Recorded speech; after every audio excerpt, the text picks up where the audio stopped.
Do you like my YouTube videos? If you do, please leave a comment and actually click on the like button. And if you want, you can hit subscribe. That way you can stay up to date with all my YouTube videos. Hey, and go ahead and click that bell icon to be notified. Thanks. Take care, guys. Here's where she's going to live. It's Ripley's long tank. She's going to live right here for right now. Well, he or she. And you guys, you have to do the responsible thing here. So sometimes people will come in and, oh, this tank is so small. Now, this is different. If I was buying a reptile and I was bringing it home to my house for the first time and I didn't have other reptiles, no need to quarantine. I'm going to put it right into its big tank and it's going to live itself. It's going to have fun. It's going to go right in, right into the house. But we don't have that situation here. We have a rescue. We have we have a surrendered reptile, okay?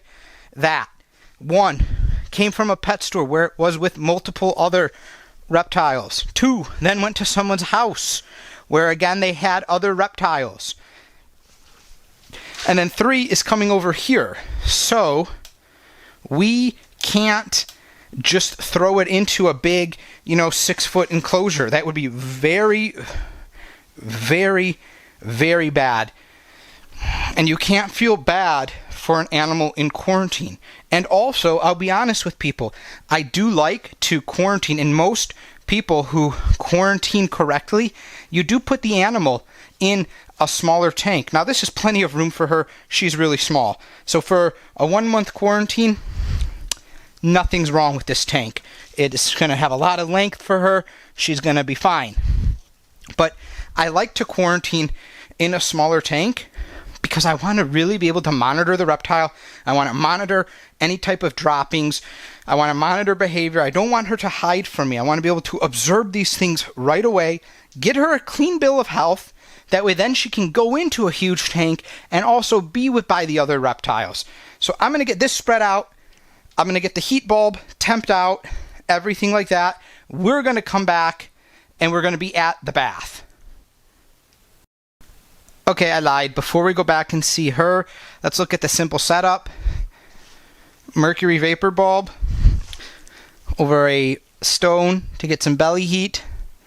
We've got good 4 inches of soil in there going to a water tub.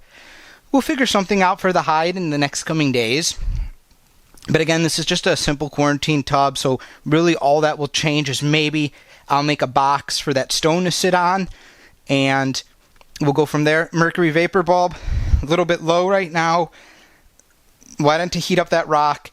Going to take some heat, some UV measurements, and then adjust the height on the lamp stand accordingly. That's a 160 watt mercury vapor bulb, so it's going to push down enough UV and enough heat. It's going to be perfect. That little piece of stone will absorb it.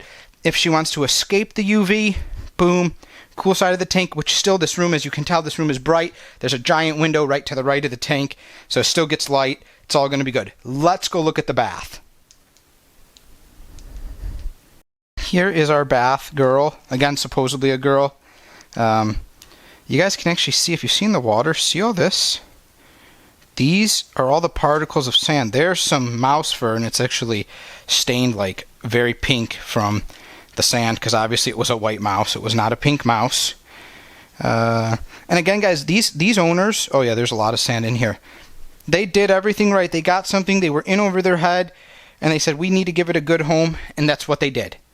So, nothing wrong on them. Let's check the water temp. Oh, still very nice and warm. Now you can look, she's brought her head up so her 2 nose holes are to breathe. And something I want to point out, guys, is hopefully you could see all that sand that was in there. Savannah monitors, their nostrils are a quarter of the way back, and they're rear facing purposely to prevent that, to make it very hard so when they're digging and they're putting their snoot into things, dirt's not going into it and they can still breathe with them facing backwards. So for that to have happened, that stuff was just such a fine particle and she couldn't escape it. So we're gonna fix that. Now, a couple things which may make her not so friendly with us right away. We need to sprinkle some water on her part that didn't really go under there. We got to rub her a little bit. We're going to get a toothbrush for that, and we got to do those nails. So some people might ask, and I always do get asked, why is it important to trim the nails? I don't trim the nails and blah, blah, blah, blah, blah. Well, because of things like this. When you have a rescue and you're handling reptiles, you need to make it safe for the reptile and for you. You can't have their nails get broken or chipped or stuck or ripped out, number one. Two, naturally, when you pick them up, they put their nails on you. They're not trying to hurt you. This was just me getting ready to trim Sweet Tooth's nails, and she literally put her back foot on me, and it slowly moved, and it sliced me because I went so long without doing her nails on that one foot. I must have missed the 3 nails. I didn't miss them all. Sometimes they just grow fast, especially when they're babies. So that's number 1. And number 2, you and them. But 3, anyone who's got a cat knows this especially because you're trimming your cat's nails, is the vein, the quick. It grows with the nail. The longer the nail, the longer the vein will become to feed blood to that nail. So it becomes harder to trim those nails. So the only thing you can do is to cut the nail as much as you can, and then that vein is going to retreat. And as that vein retreats, then you can cut the nail more and more and more. Well, if you keep the nail where it needs to be, you never have to worry about doing those steps of getting the vein to fall back. Now, with some of my rescues with had really big nails, you guys have seen them, we've had to really cut them back. It ruined everything. So first, though, before the nails, the toothbrush. We're going to come in here. I always just scrub the toothbrush on the bottom a little bit, get the water in there, you know, and let's see how this goes for her. Maybe I'll come in from this angle so we can get this on camera. And can we zoom in on this big girl? Yeah. Is she going to like this? I don't know. She may be just scared of it. Now, soft bristle. This doesn't hurt at all. This doesn't irritate your skin. I'm pushing down hard on my hand now. You guys know what a toothbrush is. No pain. And I'm not going to push down hard like that on her.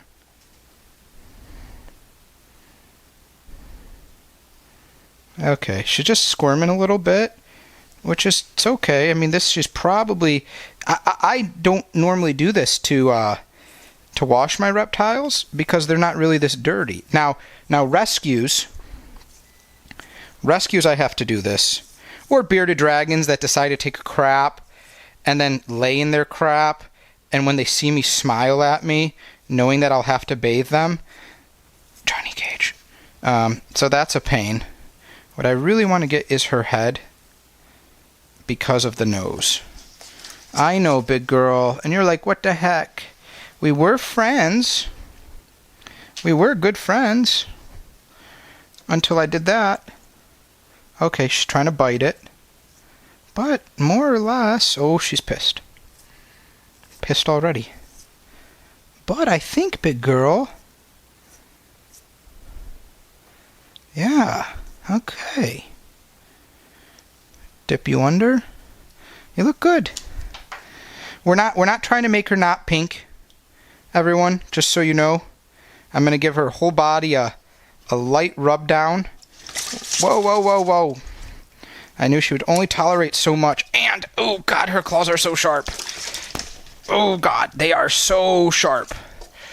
Oh, gosh, I think I got a marlin. Okay. Okay. Okay. Ouch, ouch, ouch, ouch, ouch, ouch. Oh, God, look at these hypodermic tips. My God. These are just, look at that. That's a dagger. See how much is the tip there? And on this back one back here, we got to get rid of these. So yes, guys, just so you know, I do have and use cat claws, but when the nails are small like this, those are not good. We're going to come at her with some nail clippers. These are human ones that can open all the way. Just dedicated nail clippers, no filer or anything. Nice little catch in the middle, though, so we'll be okay. And we're going to attempt to do some trimming on camera. Look at her just looking all derpy. She's like, what's going on? You're about to get a little bit of a pedicure and a manicure. Of course, I guess I don't know. Would these be all considered feet? Would these all be considered hands? And what would you consider paws? I'm going to trim some of these on camera, and then I'm going to trim the rest off camera so I can just power through. Look at that one. My God, no wonder she was getting ready to just slice me to death. Lady goes, oh, when I'd hold her, she would scratch me a lot. Yeah, no shite. Okay, that's the type of nail we want to see. I'm going to do them all, then we'll come back. Look at this girl. Not happy. We did all of her feet, though. You can see how pink she is? Look at the feet here. Compared to where the sheds come off. It's not that, I know, so mad. She'd bite the crap out of me right now. Let me show you how I know that. Toothbrush. Pretend the toothbrush was my finger. Okay? See that? See that bite down? Surprised she's not death rolling. I've let go of the toothbrush. You see that clamp? That's me. Yeah, not good. Now that we've given her this, no harm done. You can see on the side of her face. Yeah, see that? Those pink particles. Those are just from the sand. There's some in her nose. That's stuff that's just going to have to be worked out over time, guys. I'm not confident with me touching the side of her mouth like I am Simba. Maybe when she's got something in there. But she's stained pink all over her old shed. I do have a good, update. She did try to rocket poop at me while I was doing this, which is great because normally during that they stick out their hemipenes. Oh, she had a little bust in her tail right here. I can feel where the tip of her tail broken. And I saw no hemipenes. So normally, look at this girl. Look at this face. How can you say anything bad of this face? So I'm going to go put her in her place, and I'll keep you updated on her recovery. But her nails, they're no longer dying. They're no longer killing me. Can I have my toothbrush back? Boo. Boo. Boo. What can you say? Less than a year old and already brushing her own teeth. Thank you guys for supporting my reptile rescue family.